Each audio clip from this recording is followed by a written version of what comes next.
Nah, Mas, saya percaya beberapa seniman besar yang dia terjebak dalam sebuah situasi inferior seperti itu, itu tumbuh dari trauma yang kuat.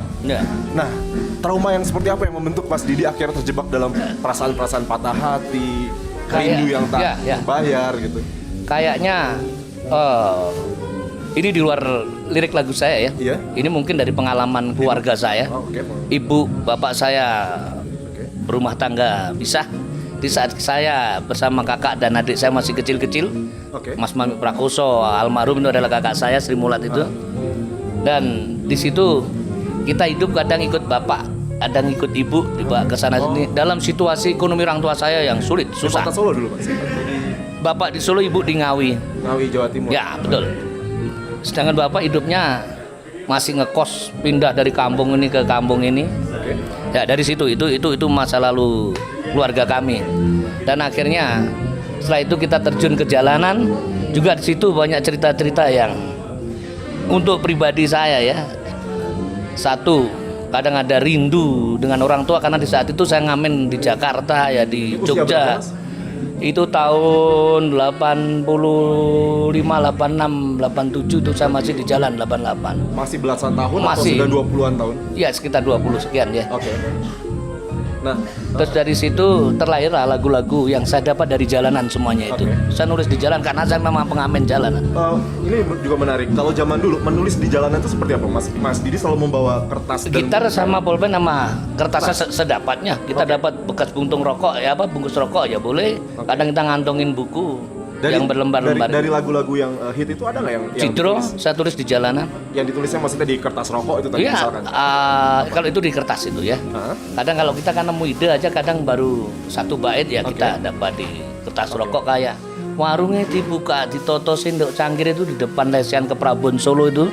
Tempat nasi liwet itu kan di situ banyak orang jualan. Kita dapat tidak, warungnya dibuka, makan kita ini dalam hati. Ambil ada pakai nulis. Warungnya dibuka, ditoto sendok cangkir, panas kebul-kebul dan lain-lain. Selanjutnya kita selesaikan nanti pas istirahat, entah di rumah entah di mana. Dilengkapi ya? Dilengkapi. Sempurnakan. Sempurna, ganti buku lagi. Mas, saya juga mengamati beberapa musisi besar itu punya momen-momen spiritualitas dalam hidup yang mengubah dalam arti bisa pandangan diri atau mengubah cara Mas menyikapi kehidupan itu sendiri. Nah, saya penasaran, Mas Didi mengalami momen spiritualitas itu nggak? Di era-era mungkin 90-an mungkin atau waktu merintis? Ya mungkin kalau spiritualnya gimana ya, saya di jalanan itu sudah saya anggap itu tirakat saya itu. Saya jalan kaki keliling kampung, keluar masuk kampung, kadang naik turun bus, tapi saya selalu setiap hari saya harus punya lirik. Karya? Berarti nulis setiap hari itu? Hampir setiap hari. Dan banyak makanya begitu album saya keluar terus, jadi kemudian nggak ada putusnya, album sudah kita siapin waktu itu kan. Dan banyak yang hilang juga pastinya, Mas ya? Ada, orang namanya di kertas. Nah, itu gimana terus? Terus kalau itu kan direkam di tape. Saya udah tulis, dikaretin, taruh kan gitu zaman dulu. Ya. Harus saya membuat sesuatu karena saya pernah pamit sama bapak ibu saya waktu ke Jakarta. Bu, doain aku didongaknya anakmu ben bisa jadi. Dan saya pulang membayangkan bagaimana kalau saya bisa pulang betul-betul bisa rekaman, pengen lihat ketawanya orang tua saya. Senyum aja walaupun tidak saya kasih duit. Ya. Akhirnya terwujud. Apa dari album pertama saya di Musika Studio waktu itu. 89 kalau salah. Itu lagunya yang ada lagu Cidro yang sekarang anak-anak baru gandrung. Wesak mestine. Padahal udah 20 tahun umurnya masih lebih ya. 30 tahun yang lalu. 30 tahun yang lalu ya. Anak-anak yang senang-senang anak sekarang usianya baru 22 sampai 30 tahun, belum lahir waktu itu. Kita muncul pertama TV ya masih dari jalanan hitam gelap, masih kaku takut. Tapi orang tua melihat saya kayak anakku, bener-bener membuat panjang umurnya bapak ibu saya waktu itu. Apa komentar sang ayah waktu itu?